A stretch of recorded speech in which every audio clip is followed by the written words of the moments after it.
Welcome back. So, got to take care of my boy Kendall. He's been so patient waiting on me to get to his car. You may remember this car, 95 with the Forgiato Maglias. I've done tons of work to this car. I've done all the suspension on it. I fixed the AC on it. Put the radio and stuff in it. I've been working on his cars on his car for years. This is actually one of the first cars I worked on when I got the shop. So if you go back in my videos, there's like nothing in the shop and it's his car. So anyway, he has an interesting problem that I haven't seen a lot of information on or found.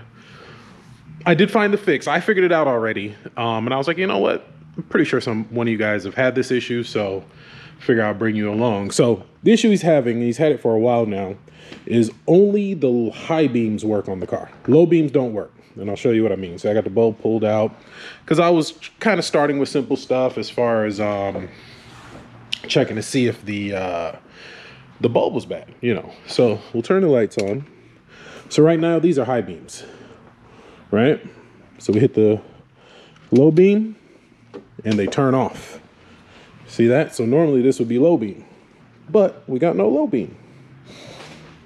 We got parking lights. Looks like he's got one out there, so we'll fix that too, but no low beams. So I believe we had an issue with this car before where it was something similar, but it wasn't the same thing. Now, if I do high beams, hit the switch, they come on, off. So how do we figure it out? You can see I got a power probe under there. I've already figured it out. I just figured I'm just filming now for you guys. So basically going into full diagnostic mode, the first thing we want to start with is basic stuff. Pull the headlight out, put a stock one in it, same thing happened, doesn't change. Sometimes these LEDs can be a little weird, so I figured out it wasn't the bulb. So we move on to the next thing. Now the headlights in these cars, unlike most cars, don't have like a dedicated relay or fuse. It's a fusible link that's in the wire. So it's not as easy as going to checking a fuse. It's a little bit more complicated than that.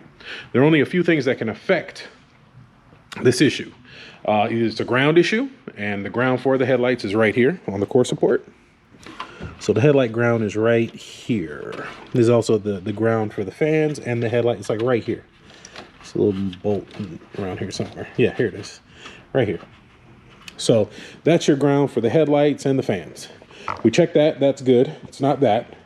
The headlight switch and the dimmer switch in the dash can also affect it. I already pulled the dash out, checked all that wiring. That's good. Then there's also what's called the dimmer switch. And what that is a little switch that basically, you know, when you hit this, it's a physical lever that moves back and forth and switches the current from the high beam signal to the low beam signal back and forth. So if that piece goes bad, or one of the circuits on that goes bad, you'll have it transferring power to the high beam and not the low beam. And where it's located is to the left of the steering column, right underneath. It's not really hard to find. I actually already bought a new one. Where's my light? Let me get my light.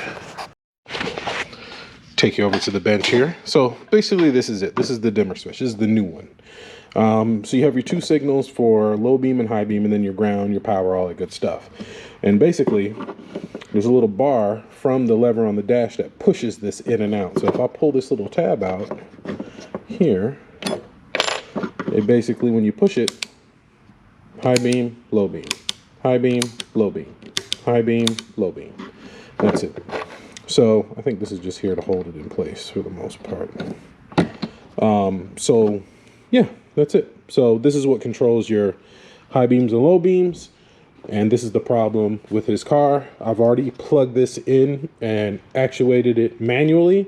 And we were able to get low beams and high beams, and it switches like it should. Now the fun part is getting the old one off and putting the new one in, because it's adjustable. So you're gonna have to make sure you get it lined up right, move it back and forth to where the lever hits it where it's supposed to. And it's really tight in there. I'm gonna try to do it without having to take the lower dash back off, but if that's what we're gonna have to do, that's what we're gonna have to do. So let me get in there and show you where it is. So see if we get this light Somebody send me a light for this GoPro. Jeez. Because I need it for you guys, not for me. All right, let's see if we can get this. Okay. So it's right here. This is the switch here. This is the plug. You can see the wires here are kind of burnt. But if we pull this switch out, it's a little tight. I need both hands to get it out, but I'll unplug it and show you. All right, so here's the plug. You can see the wires are a little burnt there, but there's the plug. So now we gotta figure out how to get this thing out of here. So let me fight with that. All right, so that didn't work. So I basically tore everything apart. I got the steering column hanging, and that was kind of the only way to get to those bolts. So looks like there's one there, and there's one on the other side of whatever the hell that is. I don't know what that other, maybe it's the, I don't know what that other thing is, but yeah, we gotta dive pretty deep to get to this stuff. So fun, but I'm doing it so you don't have to. Well, you're still gonna have to do this, but now you know what to do without having to guess. So I'm gonna try to get this whole switch out and just fight with it some more. Yeah, so, and we're off. Whew, got it out. Man, that was not fun.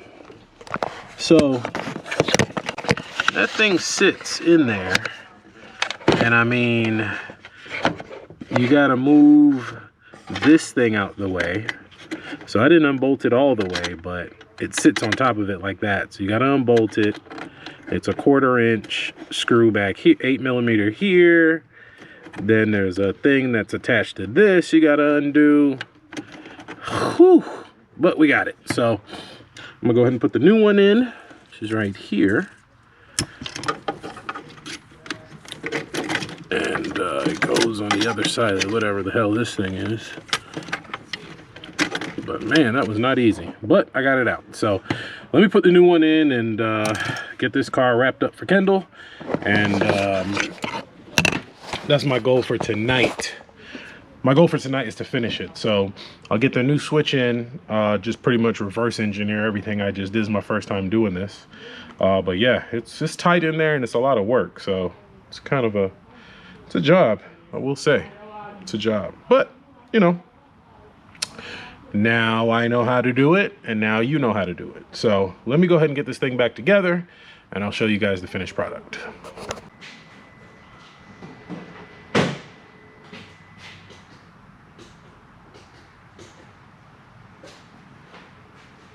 All right, good to go. So place the switch. So now the low beams work like they should, high beams work like they should. We did a power steering pump on this as well. It's still got this squealing noise. I suspect the alternator, because when I took the belt off and spun it, you can hear a little bit of squeaking. So I'm gonna get that finished up if it is the alternator. I think I have an extra one over there. I'm gonna swap them, see if it makes a difference. If not, I know for sure it's gonna be that tensioner pulley down at the bottom. Pretty common for those to squeak and go bad. So hope you enjoyed the video. Quick little repair. I know you guys like a lot of diagnostic stuff and you know, help solve some problems for people out there. Don't really have anything else. I'm trying to think. I see y'all at the shows, and I will see y'all in the next one.